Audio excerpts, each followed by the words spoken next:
Morning, Renee. How are you doing? Good morning, Magic. I am great. You're It's great. Thursday. I am great. It's Thursday.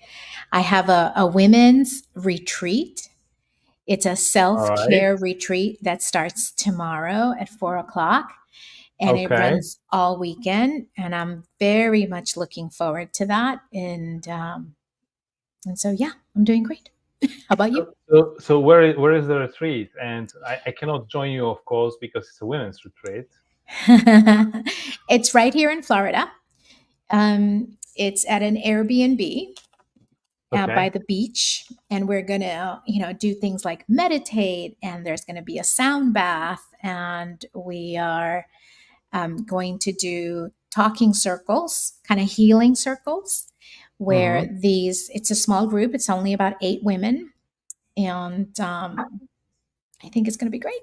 I'm very Oh, excited, it's looking forward to it. fantastic, fantastic. I Yes. also, I'm stepping up my speaking career, and this Saturday I was invited to the one of the business schools for an MBA to speak to the MBA students about international management, which Ooh. makes me extremely excited, to be honest.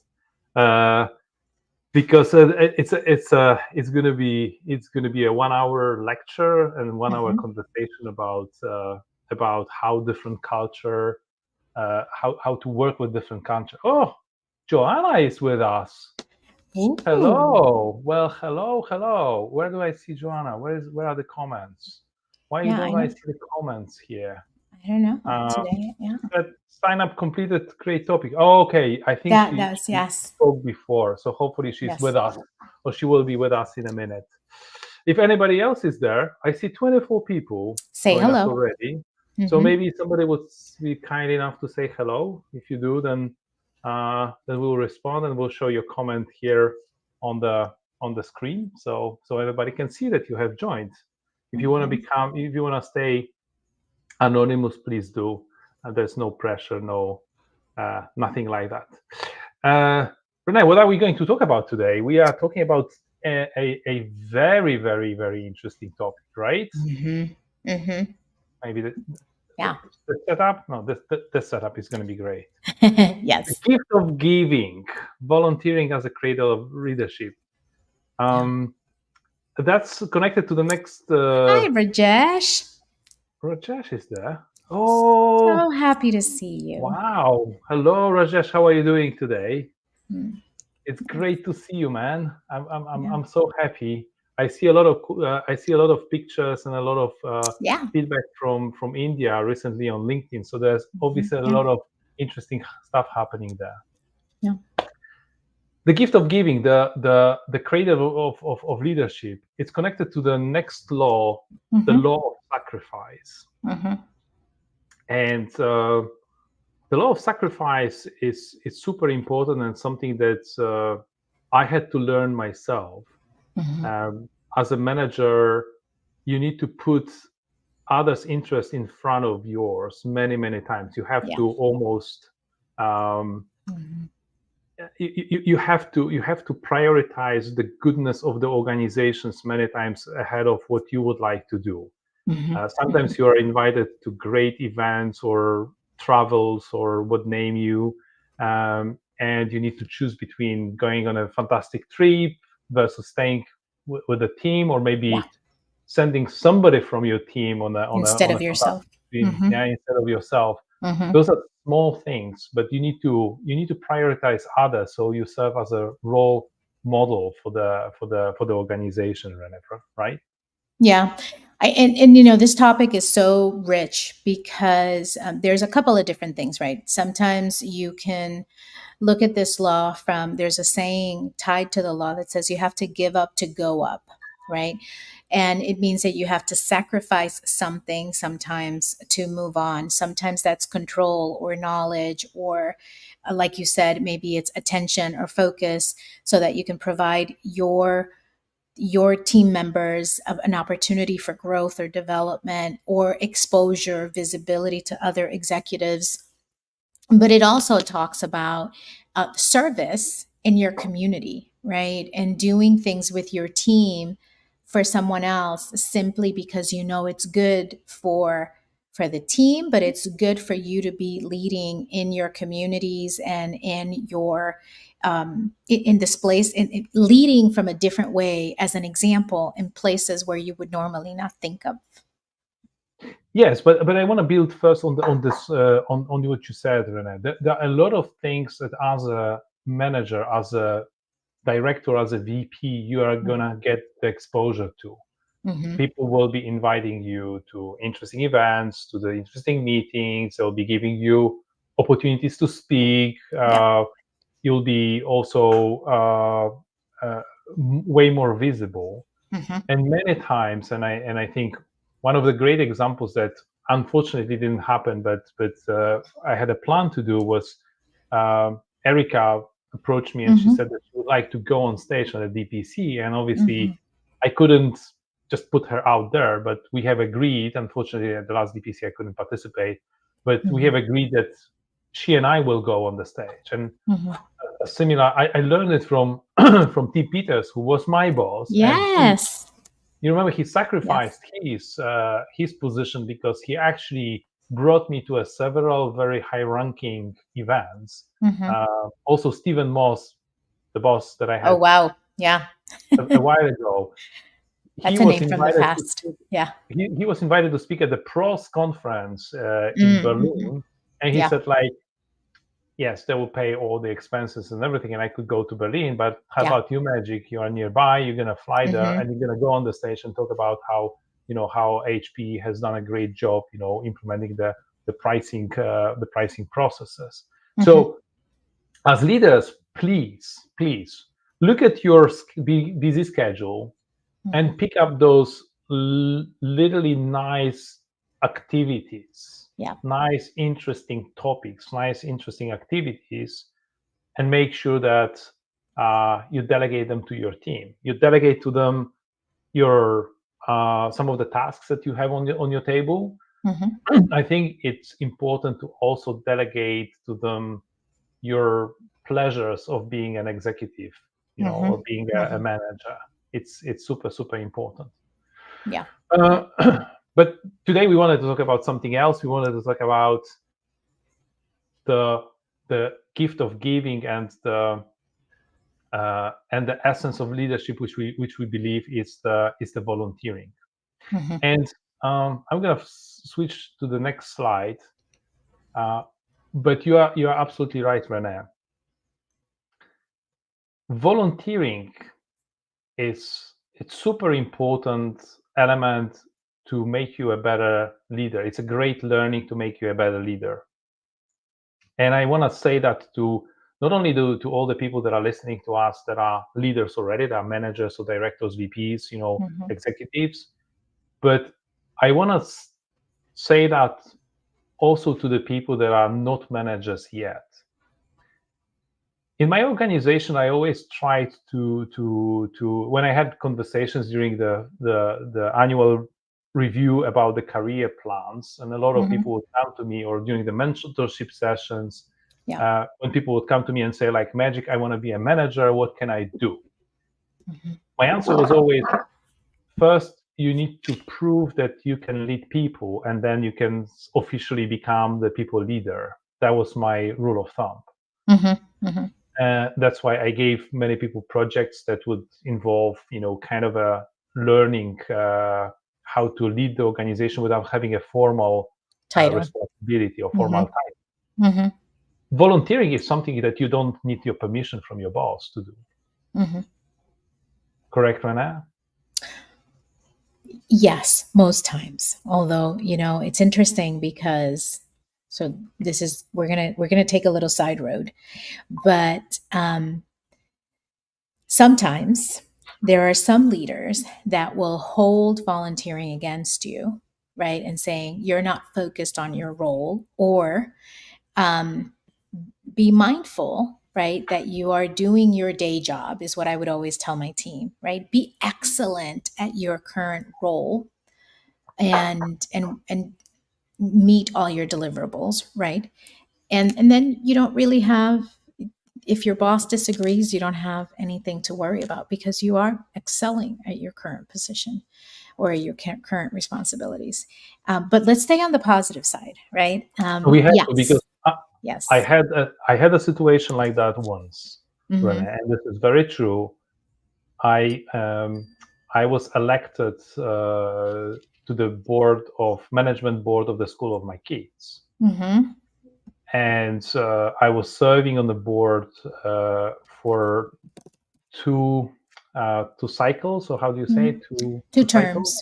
two Two terms, terms. Mm-hmm. and I was elected for the third term. And because of my experience on the board and the experience that I had at the school, Mm-hmm. I was asked to join the board of the foundation that was connected with the school. They had a vacancy, and they asked me if I could join. What an And I honor. said, Yes. Mm-hmm.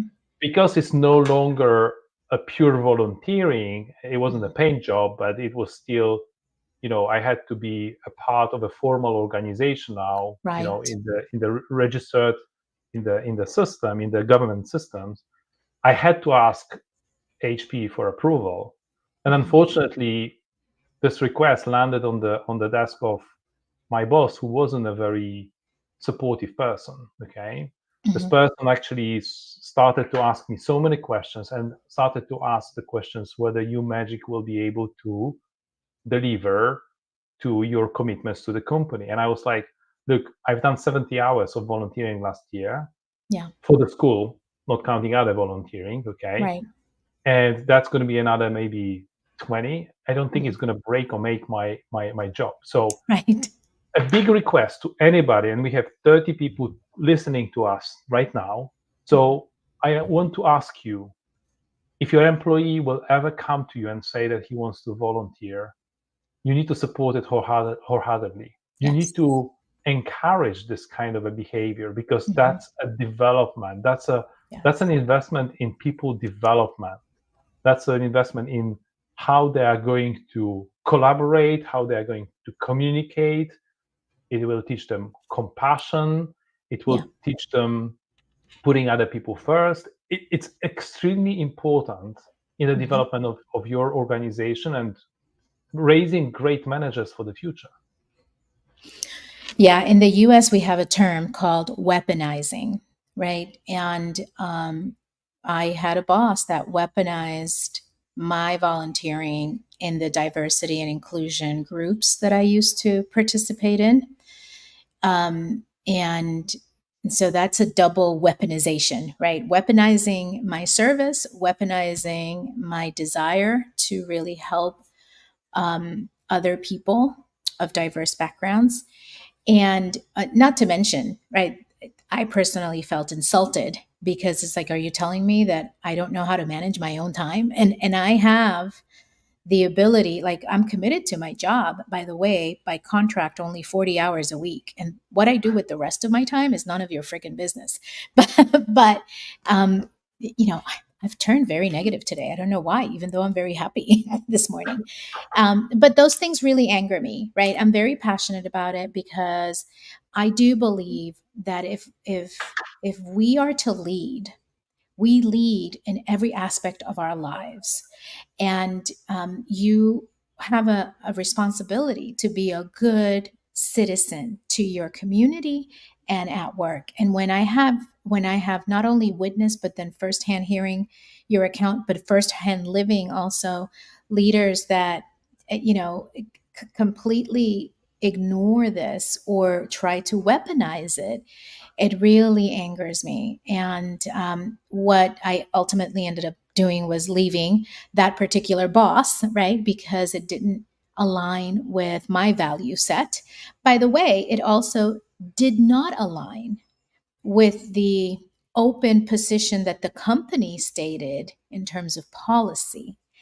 And that's why it's important to be in a place where you're aligning, right, in those areas, in both of those areas, because um when you're working in an organization that lives in this hypocrisy, that they state they're going to do certain things and then they go and behave in a completely opposite way, you really need to evaluate if you want to spend your time and energy and talent in that organization. So So yeah. so I wanna again bring everybody's attention to this important fact. What Rene just said was really, really important. If you're gonna stop your employees from volunteering, from using their own time and their own hearts to give to somebody else, they will leave eventually. And the younger they are, the Yep. more likely they are Yeah. to leave your organization. Mhm. On the contrary, you should be celebrating volunteering. I remember Yes. I laughed, for example, Sanjin. Do you remember Sanjin? Yes. Sanjin Hmm. was doing a great thing, for her community. Hmm. She and the team were basically on a regular basis helping more senior citizens Hmm. bridge the digital divide gap. Yes. Okay, they were teaching them how to use the phone, how to set up the bank account Okay. in a bank, in the how to set themselves up on the government Hmm. platform, Hmm. kind of the basic stuff, how to check on the web page when the trash is going to be collected. I Uh-huh. mean, Uh-huh. if feel like for you and I, we use technology on a daily basis. It's easy, Hmm. but I encourage everybody else to think about all the people around us that might not be that great in using technology, and how Hmm. can you contribute to them. And I felt Sanjin has done a great job, Hmm. helping people to bridge the digital divide. Hmm. And we've taken this story of Sanjin and then we presented that in front of everybody else in the all hands meeting. Yeah. And I think that she felt really great about it. Yeah. And I know that other people felt great about it because they started to bring their own experience. Hmm. And that is creating a certain bond in the organization because you are Hmm. doing something really good. Yeah. Purpose. You give people a purpose. Okay. Yeah. Yeah. So Yeah. not only that you teach people, that people will teach themselves how to collaborate effectively, how to be compassionate, how to put people first, which are Hmm. the key traits of successful leaders. Hmm. Hmm. They will also get a purpose. Yeah. They will also be able to share their beliefs and passions with others, Hmm. and it will create a much bigger bond than the standard KPIs. Yeah. And the engagement and the stickiness of that employee and commitment to the organization is way beyond anything that can really be measured. But the other thing I will say is, when I think about service, and I immediately attach that to empathy, and I know that we have been blessed, right, to work for some great companies, work with some great partners.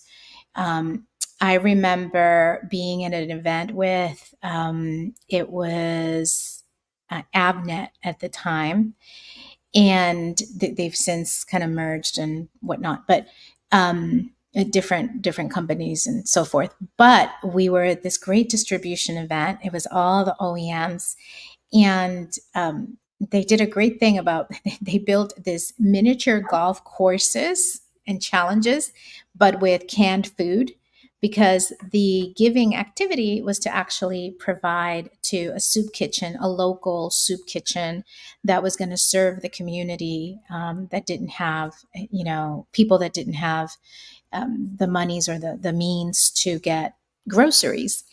And so it brought us together in terms as partners in such a special way. And we recounted that event so many times throughout our partnership. And it really got us through some difficult times. We had done that event pre-COVID.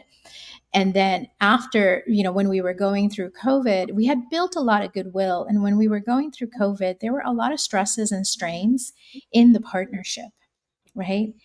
And we were able to look back and kind of tap into the humanity, the shared humanity that those events gave us, to really increase, I would say, our tolerance level and our empathy level, and our desire to resolve some of these business conflicts that we were facing. So yeah, I think it helps so many dimensions of the relationship, not just from an employee perspective, but when you talk about partnerships and alliances, right?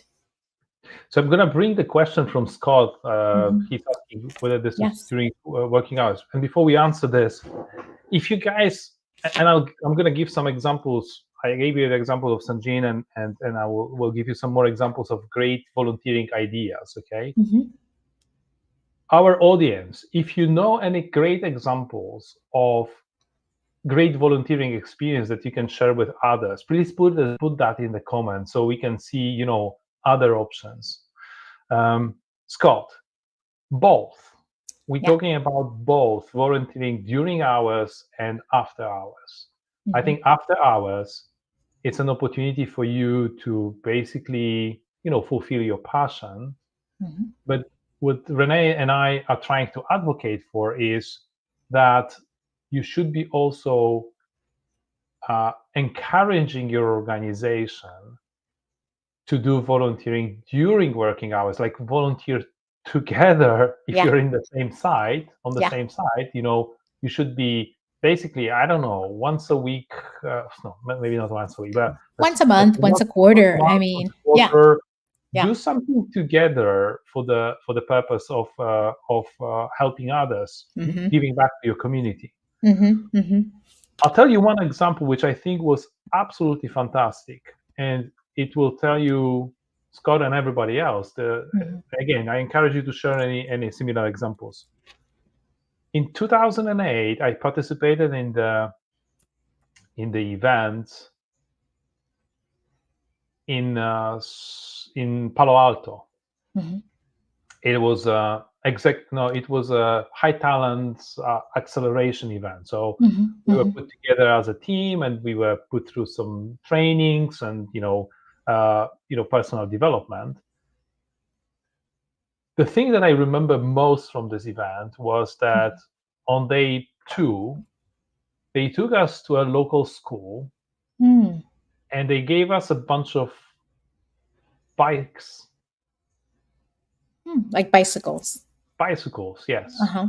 They were disassembled, Hmm. and there was a school and full of kids, and our ask was to assemble the bikes together with the kids. And the kids were from the very kind of a underserved background, Uh-huh. so that was the first bike that they would ever get. Oh, wow. And working with someone, and they got it free of charge as a present from a company. So they got a present from the company, a Look at that. bike, Uh-huh. and then another present from the company, magic, with tools, who would work with the kid and I assemble don't the know if bike. that's a present or not, but no, I think you're I handy. was You're doing great. yeah, I I know. done a I think good you're handy. job. You have 3 girls. You yes. I'm sure. I'm sure it's not your first bicycle. I will never forget this. I will Yes. never ever forget this. The Mhm. engagement of the kids that I was working with, and the joy when we Mhm. finished, and she could take the bike and go for a ride, Mhm. and Mhm. the sense of fulfillment. Yeah. And we had to communicate. I mean, I had to talk to her. We were doing a lot of stuff, handling tools and everything. Uh-huh. Unbelievable experience. That, again, if you want to take, and I'm pretty sure that other people from this event remember that exercise as well. Yeah. If you want to do something like that, that's a great idea. We have from Ian an example. There you go. I'm going to put a different setup, Renee, because otherwise Mhm. I'm going Yeah, to be covering your face. that's okay. I was part of a befriending service working Mm. for the elderly. Sadly, my client passed away near the start of the pandemic. I was her only regular visitor. Ian, Wow. great. This is unbelievable. And the pandemic prevented me doing that anymore. It taught me to be better listener, from that flowed a more Oh, empathetic. empathetic me. Yes, empathetic. Mm-hmm. Ian, great Wow. example. Yeah. I'm wondering if that was something that was organized by your company, or is it something that you found yourself Hmm. around? How was it? If you can tell us a little bit more about it, that would be really, really, really cool. Yeah. Is this something that people can look around for in their idea? But that's What a great. That is gift. a really great example. But what a gift, right? What a gift that he gave this elderly person before they passed. But it also highlights how much you get in return, even though you're doing it to give someone else genuinely without expecting anything in return. But it talks about how much you end up getting as a byproduct, right? And being a better listener is a skill that I'm sure, Ian, you apply in everything Absolutely. you do. Absolutely. Right? Yeah. Absolutely. I wish, I was a better listener, to be honest. So, this is a great example. And as a boss, this is something that did one more, kind of a recommendation. When you sit in a meeting, as a boss, you should also always speak last, right? How great of an experience and a training that would be. And Ian is saying he wanted to do something more useful with my spare time. So I also wanted to understand the early better, you know excellent example. So I also Yes. encourage everybody else to do something very similar. Yeah. Outside You of want to work. share, Yes. Renee, from your side, any volunteering experience? Yeah, so Ian has inspired me. I am going to share a little bit. When my mom got sick with her pancreatic cancer, um, I found the pancanorg.org team, and I volunteered for them for 2 years, talking to other caregivers. And initially, I was just trying to pass my knowledge of the things that I found with my mom as I was helping her through her chemo treatments, her decisions with the doctors, just different things, because it can be a very overwhelming process. And what I ended up, it was very emotionally taxing for those who are not familiar with pancreatic cancer. Um, we're better now, but at the time, 97% of the patients diagnosed pass within the first 12 months. Now we're at 94%, which is better, but it's not great still. It's very hard to find it, so people die very quickly and often. So I knew that a lot of the people that I would be talking to, right, had loved ones that were likely going to pass very quickly. So it was a very emotionally taxing type of volunteering, but it was also so emotionally healing because I was able to provide an ear. Many times it wasn't even there's no answer, right? But sometimes they would just call me and I would just sit on the phone and cry with them, right? Not because you can't fix it. You can't take the cancer away. You try to give them as much hope, but it's not about fixing it or giving them hope. I was listening to Simon Sinek this morning and he's talking about something similar. And he says, just sit in the mud, right? You sit in that sticky, uncomfortable place with them and hold their hands, virtual or physical, and just hold their hand, right? Just cry with them. And you end up getting so much in return. So to me, that's been one of my most recent and most meaningful experiences, even though it is very taxing emotionally, and it was very hard. I've taken a break since my mom passed. I've been in my year of healing from my mom passing, which it'll be a year next week. And but it's also so rewarding at the same time, and that actually helped me practice. Ian, to your point, not only was I a better listener, I was a better quieter. Right. um, as a leader, I think we all try to be action oriented and fix things, and this was a certain experience that I learned from that. Sometimes keeping my mouth shut is the best support that I can give. So yeah. I give another Ooh. example, Renee, Hmm. not this time from my backyard, but the one that impressed me a lot as well. Hmm. Hmm. I know that a lot of people that listen to us are from the technology, from the Yeah. technology industry, IT industry. There was a guy at HP Poland. His name was Arthur. Hmm. And I was talking about him a couple of days ago with my one of my daughters.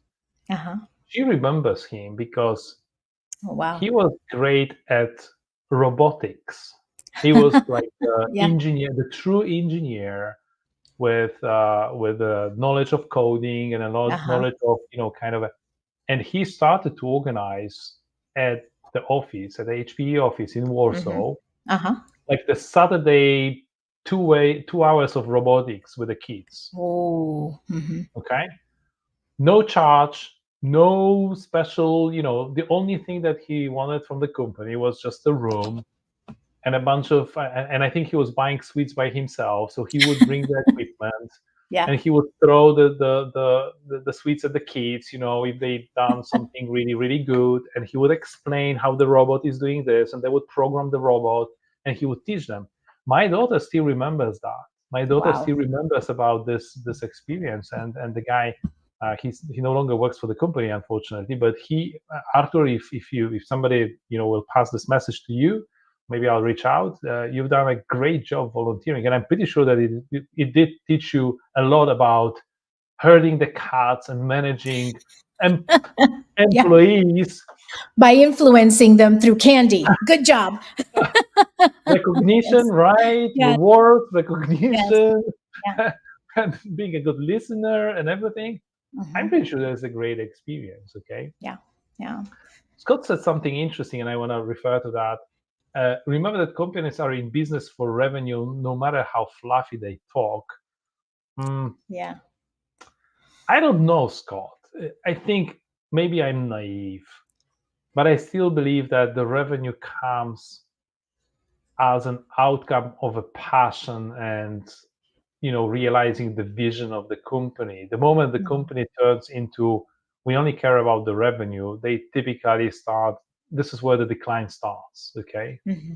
I think I might be very naive, okay, but I have this belief that first there is, and maybe it comes from the fact that I work with the small and medium businesses a lot, and they are many times in this job, opening a job or opening a company because and starting a company because they want to do something. They found this interesting idea that they want to follow, and they are on a mission to do something, and they might make a lot of money, but many times accounting comes second, and they might not even know whether they are turning a profit or not, but they are still sitting in the business that they are passionate about. So yes, I agree that the revenue has to be there to support the company. If there's no revenue, no It's profit. fuel. Yeah, it's fuel. It's fuel. Yep. But I think you through volunteering you can improve the employee motivation, so that should save you the money. Not save, like it could make your cost, give you a better cost structure. Okay, I'm not an advocate of not paying people enough and giving them volunteering experience, Yeah. but Yeah. Yeah. volunteering experience could be this extra element that helps your company to differentiate from others and attract more talent, because especially young people are not necessarily all about money. They are about purpose over pay, right? Yeah. Yeah. I mean, again, it's not that we're against money. We love money. Right? Money is important. It is fuel. But it's not either or in my mind. It's an and, right? You make money and you give back, right? I do think you have a responsibility. I was talking to one of my mentees yesterday, and there's this company called Constellation Brands that I have studied for. I've done a lot of research on them. I've written a couple of academic papers on them. And what they are is actually an alcohol distributor, right? Mhm. And they're in many countries, and making alcohol, whichever alcohol it is, whether it's wine or beer or whatnot, requires an enormous amount of natural resources, particularly water. And they also are reverse integrated in terms of their supply chain. So they make their own bottles. And for the glass making process, they use a lot of water as well as sand. And for those of you who are interested, go to constellationbrands.com, look at their social responsibility report.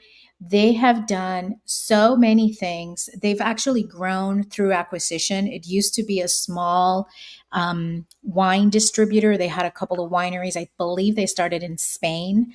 And then they grew through acquisition. They bought Modelo beers in Mexico, and And then they bought Julio Gallo, which was another kind of wine, a winery in the US and so forth. But anyhow, they are a great example of a company that has done well and financially, and also done well to contribute to the environment. And also, they do a lot of volunteering. They have a great leadership development program for their people. And they take people from the fields. I mean, they take literally people that are picking grapes, right? And they invest in them and they develop them and they move them through their leadership program. Of course, no company is perfect, right?